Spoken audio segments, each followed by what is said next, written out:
السلام عليكم ورحمة الله وبركاته. ازيكم حبايبي، عاملين ايه؟ يا رب تكونوا بخير. بصي بقى، هخليكي بروفيشنال في عمل المحشي. مش هخليكي تتهافتي لما تسمعوا سيرة المحشي وان في محشي وكده. خليكي تعمليه بمنتهى السهولة والله، بس خليكي معايا. خلاص، انا جايبه الحاجات دي على مراحل، ما جبتهاش على مرة واحدة. يعني جبت مرة الكوسة والخضرة مرة، وبعدين جبت البتنجان مرة وركنته. دي حلوة دي. بس بص، هي ما فيش سن، هي مش طالعه سن. بعمل انا وحمزه الواجب. مش طالعه سن، ده مطلع ما تطلعش. هي نازله كده وكده بس. هخليكي تبقي بروفيشنال في عمل المحشي. والحاجات دي جايباها على كذا مره، مش جايباها على مره واحده. جبت الكوسه والخضره مره، وجبت البتنجان مره، وجبت الكرنبايه مره. كل حاجه هاتيها وحطيها في التلاجة. وانا ماشيه بقى لقيت واحد بيقول ايه، الاربعه طماطم ب20 جنيه. رحت جايبه 4 كيلو طماطم وقطعتهم وحطيتهم على النار. قطعتهم وحطيتهم على النار مع قرن فلفل احمر. خليتهم يستووا على النار ورحت ضربهم في الخلاط زي ما انتم شايفين كده اهو. شلت منهم جزء عشان لو عملت طبيخ، والجزء التاني ده بقى هو البرنس بتاعنا النهارده اللي هنعمل منه المحشي. ما تتعبيش ولا تخرطي بصل ولا تحمري بصل. هنا كنت بقول لكم الاستيكر المضروب اهو لزق في الرخامه، مش راضي يطلع. مش عارفه اطلعه ازاي. اللي هو الاصلي كان بيطلع بسهوله، ده لابت في الرخامه، مخلي شكل الرخامه وحش جدا. يلا، ضربنا الطماطم، حطينا البصلتين بتوعنا بتوع التخديعه. هنعمل النهارده المحشي بتاعنا صحي ني في ني.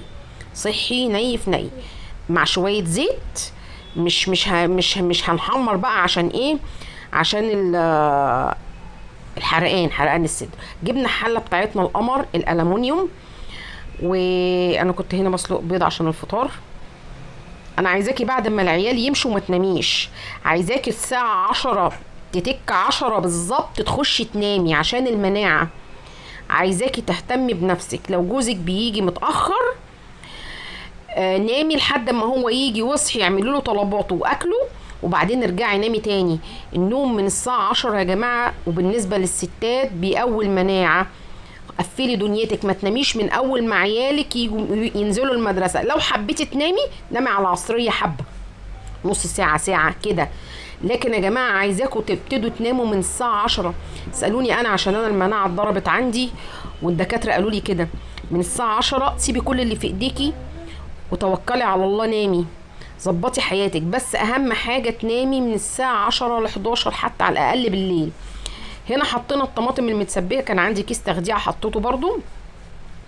وحطينا الطماطم، طبعا الطماطم متسبكه قبل ما تتقطع، فمش هتاخد وقت معانا في التسبيك.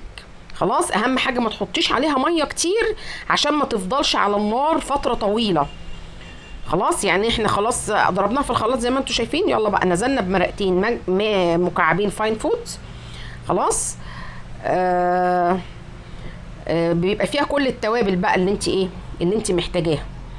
تمام. نزلنا هم وننزل بقى بالتوابل بتاعتنا: كزبره، فلفل اسود، بقدونس، كزبره وفلفل اسود و اسمه ايه، وكمون. ما تكتروش من الكمون، المحشي بيحب الكمون. خلاص. واعملي حساب ان في رز هيتحط مع التخديعه. يعني وانتي بتحطي التوابل اعملي حساب ان في رز. ما تقوليش مثلا ان التوابل دي ياما، لا، التوابل مش ياما، لان في رز هيتحط. ولازم الرز كمان يتبهر عشان يطلع معاكي المحشي حلو. ده محشي الفلاحين بقى اللي على اصله يا جماعه. ده محشي الفلاحين. اضربي بقى الملح بتاعك، شوفي قد ايه، واعملي حسابك ما تحدقيش عشان ممكن الشوربه انت تتحكمي في الشوربه تبقى حادقه او دلعه وانت بتسقيه. خلاص. النهارده مش هنعمل حاجه خالص. هنعمل ايه النهارده؟ هنخدع للمحشي، هنسبك للمحشي بس، وهنحطه في حله على رف التلاجة وشكرا. مش هنعمل حاجه خالص. امشي معايا بالخطوات وانتي ان شاء الله بمشيئه الرحمن هتحسي ان الخطوات معاكي حلوه، وان المحشي والله ما هياخد منك دبكه. جبنا بقى بوله، حطينا فيها ميه وحطينا فيها شويه خل. اي خضروات ورقيه، فاكهه، اي حاجه لازم تتغسل بميه بخل يا جماعه، عشان الكبريت وعشان المبيدات الحشريه اللي بيحطوها للخضار. ظبطنا بقى الخضره بتاعتنا. والله وانا ماشيه النهارده لقيت واحد بيقول الخضره الاربعه ب5، الاربعه ب5 جنيه، الخمسه ب5 جنيه. رحت جايبه 5.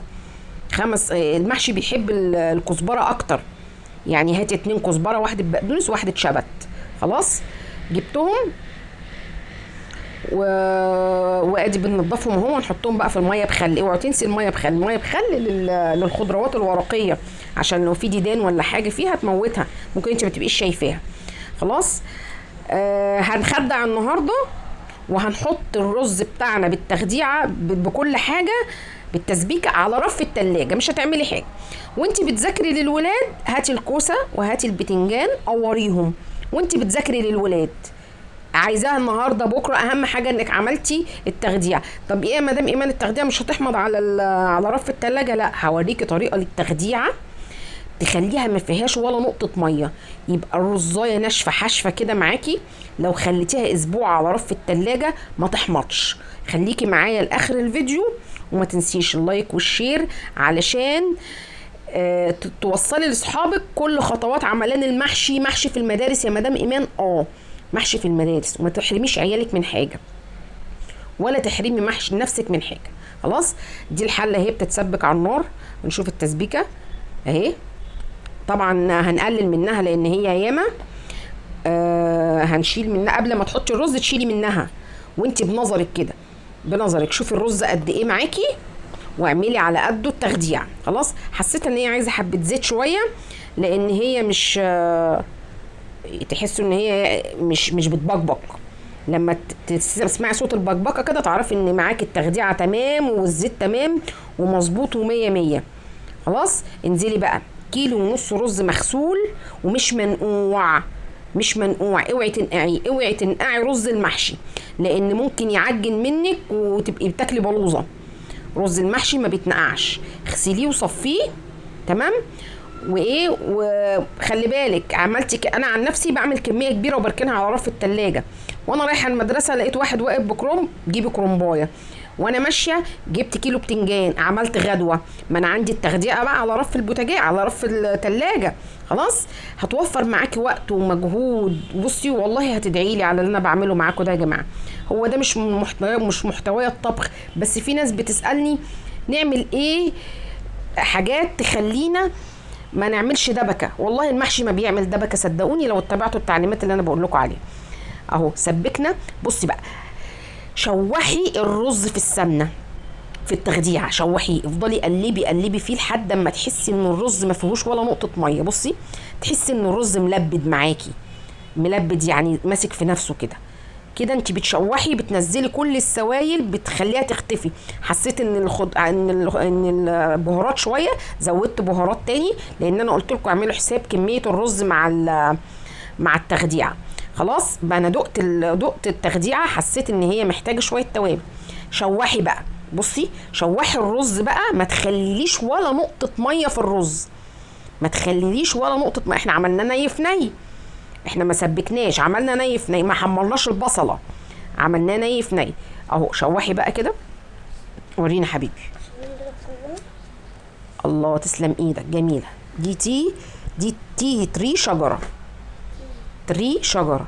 بصي بقى بقيه التخديعه دي ليها استخدامات كتير. لو عامله بطايه حطي حبه منها وحمريها في الفرن. لو عامله فراخ حطي عليها بفرشه كده وحطيها في الفرن، ما ترميهاش. بس ما تطبخيش بيها، يعني ما تعمليش بيها فاصوليا بتاع دوت لوبيا حاجات من دي، لا، عشان طبعا فيها كمون وفيها حاجات بتاعه المحشي. بس على الفراخ وعلى الحمام وعلى البط تحفه، ودخليها الفرن. بصوا بقى العيدان دي اوعي ترميها، بس ما ينفعش نحطها في المحشي عشان بتبقى تقيله. العيدان دي اوعي ترميها. العيدان دي بتتحط مع المحشي وانت بتسويه، يعني لو ربطتيهم في بعض كده وحطيتيهم على حله المحشي من فوق تحفه. لو ربطتيهم وحطيتيهم في الشوربه تحفه. وانت بتعملي الشوربه هينقلوا لك الشوربه في مكان تاني خالص. صفينا الخضره قطعناها بقى اهي زي ما انت شايفه. خلاص. بصوا انتوا هتحسوا ان مفيش دبكه. انت دلوقتي واقفه بتعملي الفطار، تمام؟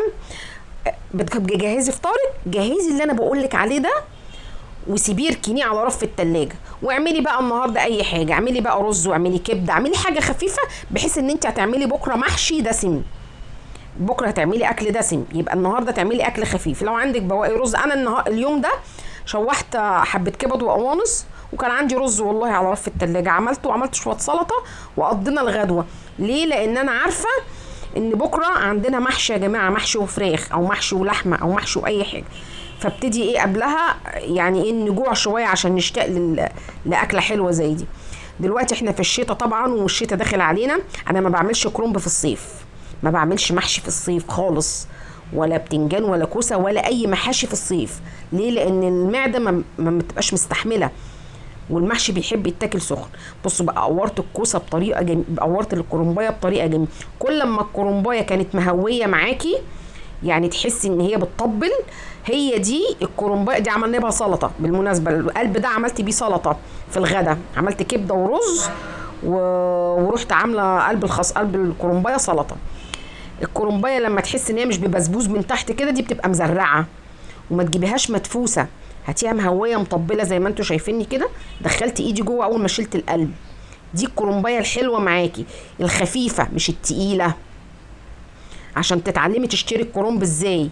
خلاص قورتها بقى. لما اجي اسلق الكرنبايه هوريكي طريقه حلوه جدا جدا جدا لسلق الكرنب، مش هتتعبك عفوا، ولا انت هتتعبي نفسك معاه. خلاص احنا هنا بقى شوحنا الرز، حطينا الخضره زي ما انتوا شايفين كده وقلبنا. بصوا الرز هتحسوا ان هو ناشف ازاي. بصوا الرز ناشف ازاي، مش فيه ميه، لان هو لو فيه ميه وانت حطيتيه على رف التلاجة هيحمض معاكي وهيبوظ، وساعتها انت مش هتقدري تعملي حاجه. بصي بقى، لو هتحشي عصبان، لو هتعملي بقى كوسه بتنجان وانت على الماشي كده، بصوا انا بقول لكم ان هو ملبد وناشف ازاي.